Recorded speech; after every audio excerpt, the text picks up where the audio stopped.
सभी दर्शकों को मेरा नमस्कार। आज एक इम्पोर्टेंट बातें करना चाह रही हूँ।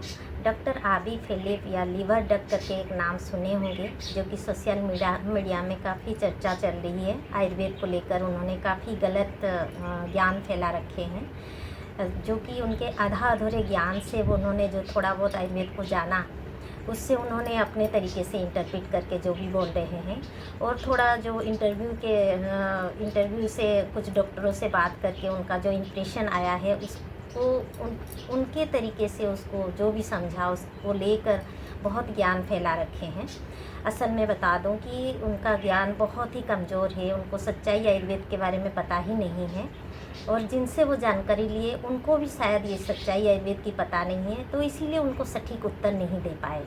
पर इसका मतलब नहीं है जो भगवान की सृष्टि किया हुआ एक विज्ञान जो कि मनुष्यकृत नहीं है, जो कि स्वयं सृष्टि करता नहीं, जिस ज्ञान का सृष्टि किया है और आज तक जिसको संसार को चलाया है वो विज्ञान, उसके बारे में इतनी बड़ी बड़ी लांछन लगा दिए। चलो खैर कोई बात नहीं, समय की बात है, कलियुग की अंतिम समय की बात है, इसीलिए कली के प्रभाव से आयुर्वेद भी कमज़ोर पड़ गया है, जिसके कारण आयुर्वेद वालों भी उसको ठीक से समझ नहीं पा रहे हैं और उनको सटीक उत्तर भी नहीं दे पा रहे हैं, जिसके कारण वो ना समझ होने के कारण ही ये चीज़ें बोल रहे हैं। पर मैं आपसे वादा करती हूँ, अगर आपको सटीक आयुर्वेद जानना है, उसका जो भी आपके प्रश्न है उसका उत्तर पाना है, तो मेरे से बात कीजिए।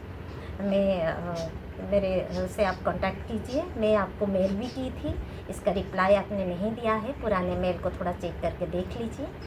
असल में आयुर्वेद में वो सारे ज्ञान है, एक इमरजेंसी से लेकर हर ज्ञान की समाधान आयुर्वेद में है, पर काल चक्र के कारण इसमें बहुत सारी चीज़ें एडल्टेशन हो गया है, जिसके कारण हम सही रूप में इसको रिसर्च करके आप जिस वे में आंसर इसका चाह रहे हैं वो हम नहीं दे पा रहे हैं। पर ये समय हमेशा समान नहीं रहता है, आगे का समय सतयुग का है, तो मैं आग्रह करूँगी कि जो भावी पीढ़ी को आप लोग ज़्यादा से ज़्यादा आयुर्वेद को आप चुनिए, क्योंकि आगे का जो समय है वो आयुर्वेद का ही है, क्योंकि सत्य के बगैर आयुर्वेद की अस्तित्व नहीं है। जब सत्य युग आगे आ रही है, बहुत नज़दीक आप है, इसको आप बहुत जल्दी ही महसूस कर सकते हैं, क्योंकि ये जो भारी तबाही चल रही है ना संसार में, ये उसी का ही पार्ट है, क्योंकि जब तक तबाही नहीं होगी युग परिवर्तन नहीं होगी, और वो पीक पीरियड पे हम आकर पहुंच गए हैं। क्योंकि इसकी सच्चाई, सबसे बड़ी सच्चाई है कि भगवान कल्कि जो कि उड़ीसा में जन्म लेकर मतलब अपने को आविर्भूत करके उनका लीला कर चुके हैं, और जो स्थूल लीला ख़त्म करने के बाद उनका सूक्ष्म लीला अभी चालू है। बहुत जल्दी आपको ये महसूस हो जाएगी कि हम युग ख़त्म की कगार पे हैं, और ये महसूस हो गई होगी अवश्य। बस एक ट्रेलर जैसे अभी हम देख रहे हैं, बस असली मूवी बाकी है, थोड़ा सा और समय बाकी है।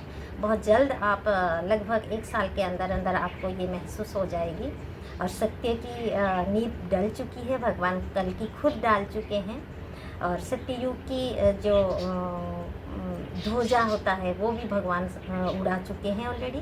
बस ये थोड़ा सा समय और है। आप लोग इसीलिए भावी पीढ़ी आप आयुर्वेद जो कि आप चिकित्सा जगत में आना चाहते हैं, आयुर्वेद को अवश्य चुनिए, क्योंकि आने वाला समय आयुर्वेद का ही है। आयुर्वेद में वो ताकत है जो कि हर बीमारी को जड़ से ख़त्म करके इवन जो इमरजेंसी है उसका भी सही ढंग से इलाज कर सकता है। बस समय की विडम्बना के कारण ये आज हम कमज़ोर पड़ गए हैं। बहुत जल्दी आपको दिखने लगेगी कि आयुर्वेद की सच्चाई सामने आएगी, और आप हम सब मिलकर, हालांकि वही एलोपैथिक डॉक्टर भी हमारे मदद करेंगे इसको एस्टैब्लिश करने में। उनको जब सच्चाई इसकी पता चल जाएगी तो ज़रूर मदद करेंगे, और इसको एक साइंटिफिक वे में, जिसको हम चाह रहे हैं डॉक्टर आबी फिलिप देखने के लिए, उस वे में इसको हम एस्टैब्लिश कर सकते हैं।